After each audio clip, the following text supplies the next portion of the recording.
Hi, I'm Sensei Johnston. In today's video, we're going to cover how to add your hip power into your strikes and your blocks. This video is going to be excellent for intermediate and advanced students. Beginner students are generally still learning their techniques and how to do their punches and blocks properly.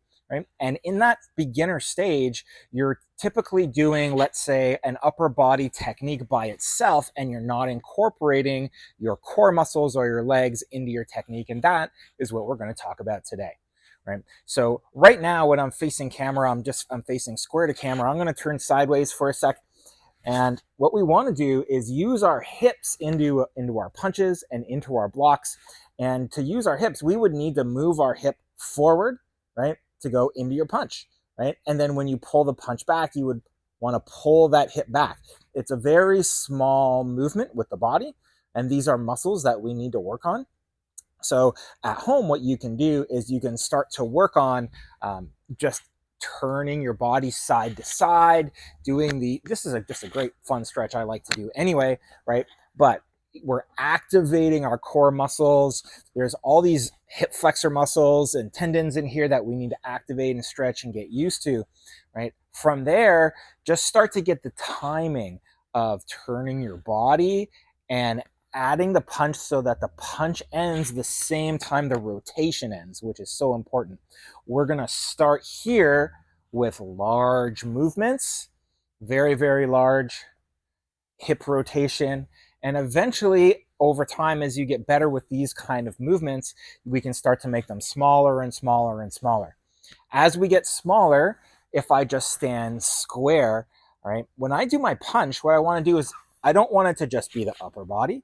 I want to add just a little bit of hip in there, right? So I'm pushing the hip forward on that side, just a little bit, right? The rest of me still looks square, but this hip is pushed forward, and that's adding more of my body and my power forwards into the technique, right? And so this is something that you can practice at home, is after you've done big punches, big rotations, you can start to do it smaller, right? You can see my belt jiggling, right? As I'm throwing the technique, throwing the hip into each technique.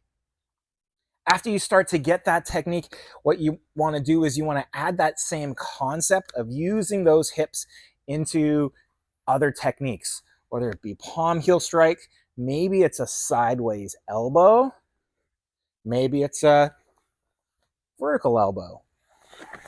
Either way, you want your arm technique to finish at the same time that your hips stop moving. Maybe it's a block. Either way, this hip is ending up forwards with the same side. Maybe it's a high block instead, right? Again, the hip is ending up forwards and I'm rotating my body.